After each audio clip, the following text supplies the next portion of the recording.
Hey, I'm Riet, and I've been creating video games for over 15 years now. From mobile games to AAA games to indie games, I've learned one thing in 15 years, and that is I hate project management tools, or at least I used to. I found them always either too enterprisey, too clunky, too boring, too big, um, too difficult to use, basically. Or I found them that's the other extreme, really small and quick, easy to understand, but too simplistic to deal with the complexity of the actual game development process. So a couple of years ago, we thought there should be a better way. And that's when we created Codecks. And we think Codecks solves this game development process in a better way for two reasons. The first one is we can apply our expertise in creating playful UX and kind of take all our understandings of how to make something appealing and easy to understand. And the second thing is it's really laser focused on the game development process. So my team of over 20 people still creates video games on a daily basis. We're working on some new exciting projects, and that means we feel the struggles and the pain of the actual game development process on a daily basis. This allows us some pretty unique insights into what is actually needed and what isn't needed. And so in total, it allows us to create a tool which we think has the right set of features, which is playful, easy to understand for the whole multidisciplinary team, and it has some pretty unique integrations focused on game development. So hey, I'm Riet from the Codex team, and in this video, I want to give you a quick demo of what Codex is about. So maybe these are your first steps with Codex, or you want to introduce somebody to what Codex is about. I will give you a quick session of what this is about and just give you a rough outline of the Codex experience. So the first thing that's important to understand is that Codex works with a trading card game metaphor. So everything in Codex, whether it's a task or a bug or a documentation, is represented as a card. I'm right here in the hand dashboard. This is the central screen that you will see when you open Codex in the morning, and which gives you quick access to the most important information that you need for the day. But let's start with the basics first. Let's create a card. So I click here and let's come up with something useful, like I'm gonna create a multiplayer mode. I'm gonna put it into a deck. We'll explain that in a moment, what that means. And boom, I have my first card here. So the first thing that you will see is this looks like a trading card, and at a quick glance, it allows you a quick overview of the card content and its properties, like effort, priority, and so on. I can also assign it to somebody. At the moment, it's assigned to me. I can also give it to somebody else. I don't want to do that right now. Let me rather set the priority and the effort. It's probably a pretty high effort to create a multiplayer mode. So now I have created my first card. This is a very simple card, very short. I could add a lot more text. I could add a full game design document in here with complex formatting and image attachments and so on. Can even go into focus mode and really focus on getting this document right. But for now, Codex doesn't enforce you to follow a certain structure. So let's keep it simple for now and say, I just want to create a multiplayer mode. So now we come to the second special thing about Codex, which is its workflow. Each of these cards has a built-in workflow already. So if I want to, let's say I want to work on this card, all I have to do is just click on this start icon and the card turns blue and it shows that this card is in progress. In this demo project, I don't have time tracking enabled. If I would have, Codex supports real-time time tracking. There would be a widget at the bottom counting up how much time I've spent on this card. This helps me with effort tracking, scoping of the game, and so on. But let's keep it simple for now. In this demo project, I don't have it enabled. I'm just working on this card. And let's say it happens what had to happen. I run into a block. So I can use this workflow state, the blocked state, to signal that. It asks me to create a conversation That means I should notify other people that could help me solve this block. Let's say, Daniel, help me, I need the docs. For example, I send this off, and now Daniel will receive a real-time notification within Codecks that will let him know that I'm out of ideas how to solve this. So if he replies, I can see a real-time reply here. Let's imagine he just did that, and he helped me unblock this issue. Usually this conversation would go back and forth, of course. Let's say he helped me, I unblock the card, finally I can make progress again. Say I set it back to in progress, work some couple more hours on it, and now I'm ready to show off my work. Maybe I'm looking for like, technical approval, or I just want to inform my colleagues, or I'm just proud and happy to show off my work. Let's say, because I'm so happy, this time I want to involve even more people and ask all these teammates, hey, check this out. It's in the current build. So what would happen now on their screen is that they would get a real-time notification letting them know that there's a review coming in. They can also use this conversation tab to see all the ongoing conversations and reviews, blogs, and so on that are currently happening and where they are part of. So these conversations are really a central aspect of Codecks because the game development process, at the end, it's about the team, about the people that are working on the game. And we take great care of modeling that correctly. And one way in which we're doing that is this blocking and review state, as you will notice, they have a defined endpoint. So it's not like I say, hey, this is a review, they just get a ping and that's it, and it goes on forever. But this card will stay in review mode until everybody has given their input, or until I choose until I chose to close the review and be done with it. Until that moment, Codecks will remind you of this ongoing topic that you have by snoozing the card. This happens after a configurable amount of time. Codecks will remind you of, hey, there's still this thing ongoing and you haven't given your input yet. Let's assume Daniel, Sabine, and Tom, they have given me input. They have replied, they have said, it's awesome, we don't have any remarks. So what I can do now is just close this review. It will ask me to set it to done. I can say yes. And you will see the card goes into my done pile. I can also set a card to done from here. I can also archive a card. Archiving a card just means that it won't show up by default anymore, that the visibility filter will be set to make it hidden by default. This makes it so that you can clean up your card, your project view from time to time without having to delete the information if you want to look up something after the fact, but making it so that it's just not in your view anymore. Cards that are done will automatically be archived after a pre-configured amount of time as well. So now I've created a card, I've gone through the basic workflow. This will repeat a lot of times. I will not just create one card at a time, of course. I will create a lot of cards, dozens, hundreds, maybe even thousands of cards. So what do you do with these cards? As what you do with the cards, you stack them into decks. That's the second tab here at the top. And the decks tab is you can think of it like a backlog for the game. It's an overview of everything that's going on with this project. Contains all the tasks, all the bugs, or the documentation, or any other type of card that you want to preserve in Codecks.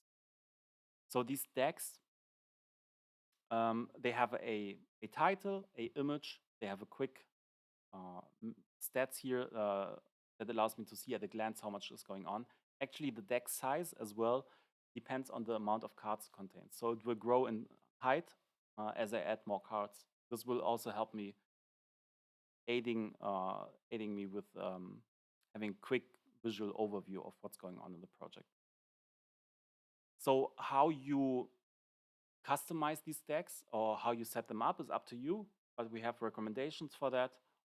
One thing that you will see in this demo project is I have a set of decks here which are themed around player-facing assets. So for example, I have here a deck that contains all my heroes in this RPG game. So there can be a wizard, warrior, rogue, and so on. I have another deck with the dungeon levels. And as you can see, I can apply beautiful cover images to the cards.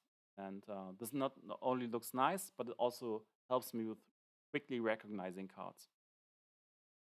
I also have a bunch of other decks in here, which are assorted by departments.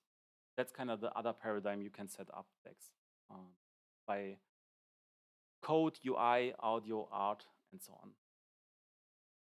Ideally, like in this project, I recommend doing both, having a set of decks which represent assets and a set of decks which represent departments or work areas. And this allows you to mix and merge the best of both worlds into the same tool. For example, it allows me to, when I go into here, my weapons, for example, I will see a bunch of golden cards. These are so-called hero cards. They are special because they can contain, or they do contain subcards. So I can go in here and see this sword. There's some basic, maybe some game design description here, what it does, and it has subcards, which allow me to quickly see, what efforts have already been done. Go to this laser crossbow, I can see the weapon script has already been implemented, custom gameplay logic, weapon art, and so on. And what's nice about these, when I click on one of the subcards, it opens as its own card, and it's a full-blown card. So it has a owner, effort, priority, time tracking, attachment, tags, whatever you want. It's a full-blown card. And it even lives in its own deck. So this subcard is actually in the art deck. This gives me really the best of both worlds, because I can look into this deck, the weapons deck, and it will give me an overview of all the weapons that I have in the game. But if I am, for example, an artist and I don't care about which are all the weapons and so on, I care about what do I need to do today, independent of whether it's like related to a weapon or item or a level. I can go into the art deck and see those cards as well. That's really powerful workflow. And when I go back into the weapons deck and look at these cards, the laser crossbow, the staff, and so on, what comes to mind is that I will probably use the same approach for all of these. I mean, all of them are related to, I will need to create custom code probably, I need some texture, I need some icon art, and so on. It would be pretty convenient if I can just model this perfect pipeline, right? Yes, and you can do with the journeys. So the journeys allow me to set up kind of the ideal set or sequence of cards that I want to go through. You can also set up dependencies here, by the way. Let's look at this first card. It has even some additional explanation that I don't want people to forget. I can set up a owner, I can set up effort, and so on. I can reconfigure this all. This makes it so that when I have a new idea for weapon, like for example this mace, I think we should really do it. All I have to do is and just click the button, and it will auto create all the cards that I need to actually accomplish to create this mace weapon. So the weapon script and so on. And those subcards, I set it up so that they are already assorted into their department decks. For example, game design, code, etc. I have another video that goes into more detail about this, but just want to highlight here is that these decks are really flexible in the way you can set them up, and the journeys allow you to model any complexity of pipeline that you have, independent of how many people it involves, independent of whether you want to track dependencies, and so on. It makes it so that whether you're a producer or game designer or programmer, you can always approach the cards and look at the cards in a way that best suits you. We call that slicing and dicing the cards. One thing which I didn't show you is this mission control. It allows you to see all the projects that you have running at the moment and to filter them out. So you can look at all your projects at once, or you can just narrow down and really focus on a particular project for the day. That was also really important for us. So let's say now I have created a bunch of cards and I have put them into a bunch of decks. I might still end up with thousands of cards, which are assorted maybe over a couple dozen of decks. This might still be a bit much complexity for me to handle on a day-to-day basis. So I want to narrow those down those cards further into, for example, 50 cards, which I'm committing to be done by a certain date. And that's where you use milestones. So that's the third tab. Let me jump quickly into calendar view and to see what's going on. So I can see here in March, there's this alpha planned. I can see the progress here at a glance. There's this beta. And then we have the release planned.